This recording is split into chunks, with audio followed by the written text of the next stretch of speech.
جاندار چیزیں اور بے جان چیزیں. بے جان چیزیں بے شمار، یہ تمام فلکیات، یہ پوری کائنات، یہ زمین، یہ پہاڑ، یہ شجر و حجر، کیا. لیکن ایک ہے جاندار. ان جانداروں میں ایک تقسیم ہے. دو کا تعلق غیر مرئی دنیا سے ہے، انویزیبل ورلڈ سے. فرشتے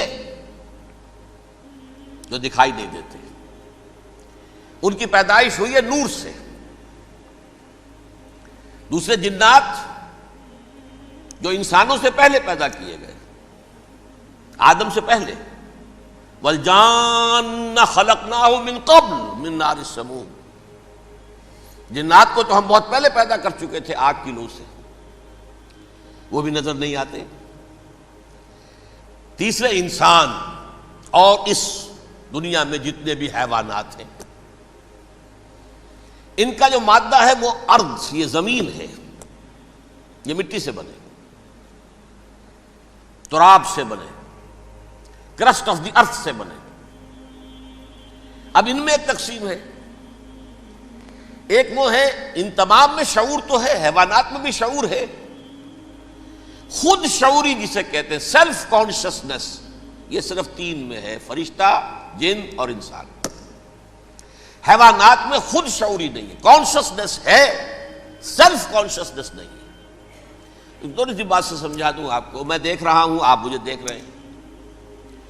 کتا بھی کوئی یہاں ہوتا تو مجھے دیکھ رہا ہوتا، لیکن کتے کو مجھے دیکھتے ہوئے یہ احساس نہیں ہوتا کہ میں دیکھ رہا ہوں. یعنی کتے کو یہ احساس نہیں ہوتا کہ وہ دیکھ رہا ہے، مجھے دیکھ تو رہا ہے، اس کو میں کا احساس نہیں ہے کچھ. میں جب دیکھ رہا ہوں تو میں سمجھتا ہوں میں دیکھ رہا ہوں، میں ہوں کوئی شے جو دیکھ رہا ہوں. یہ خود شعوری ہے، سیلف کانشسنس.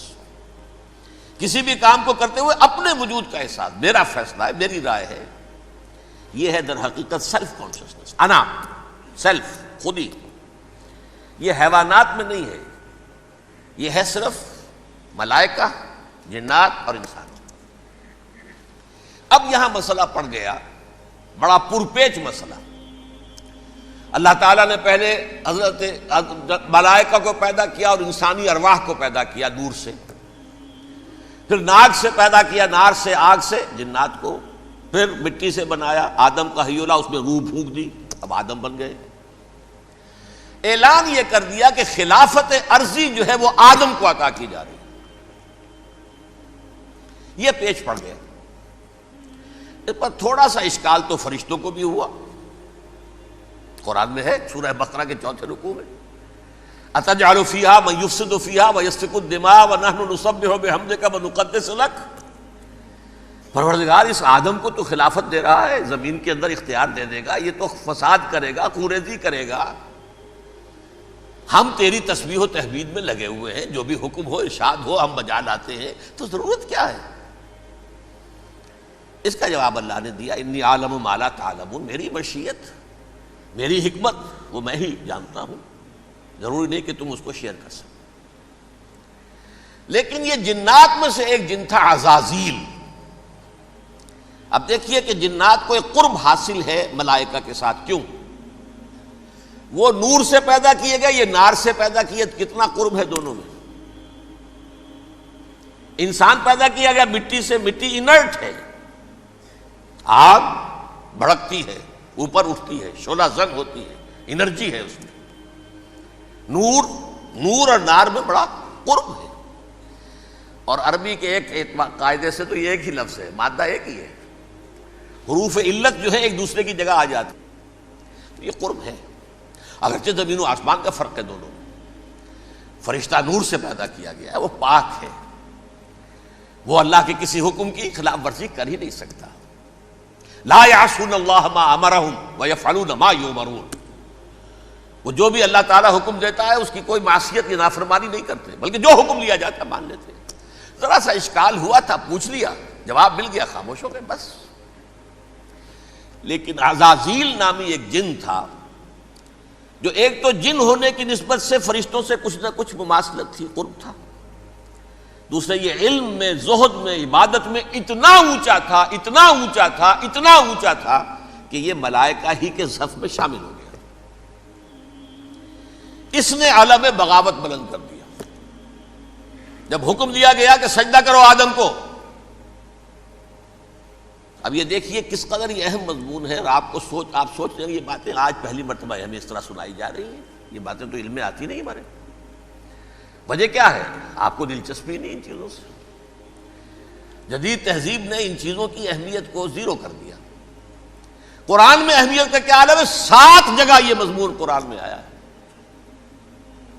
کہ فرشتوں کو ہم نے حکم دیا سجدہ کرو آدم کو، سب نے سجدہ کیا۔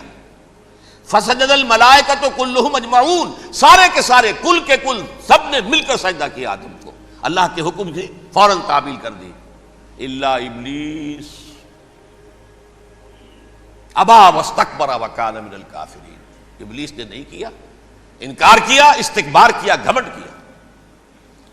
اور اس کو سورہ کہف میں بیان کر دیا گیا، یہ اس لیے کہ وہ اصل میں جنات میں سے تھا، اگرچہ شامل تو تھا فرشتوں میں اس وقت۔ کانا من الجن ففسق عن امر ربہ، وہ اصل میں جنات میں سے تھا، اس وجہ سے وہ اپنے رب کے اس فیصلے کے خلاف کھڑا ہو گیا، سرکشی تھی اس میں۔ یہ معاملہ اتنا اہم ہے، اب آپ سمجھیے کہ 7 مرتبہ سورہ بقرہ، سورہ اعراف، سورہ حجر، سورہ بنی اسرائیل، سورہ کہف، سورہ طٰہٰ، سورہ صاد، 6 مکی صورتوں میں ذکر ہے یہ، اور 1 مدنی صورت سورہ بقرہ۔ ان میں سے اکثر مقامات پر پھر جب اللہ نے کہا کہ اچھا تم نے یہ سرکشی کی ہے اور ہمارے حکم کی خلاف ورزی کی ہے تو یہاں سے نکل جاؤ، دفع ہو جاؤ، تم مردود ہو، مردود ملعون، ان علیک لعنتی الی یوم الدین، اب تجھ پر لعنت رہے گی میری قیامت کے دن۔ اس نے کہا اچھا پروردگار پھر مجھے ذرا مہلت دے دے، رب فانظرنی الی یوم یبعثون، قیامت تک میری زندگی طویل کر دے۔ فذهب فإنک من المنظرین، کہہ دیا اچھا جاؤ، تمہاری یہ درخواست بھی ہم نے قبول کی۔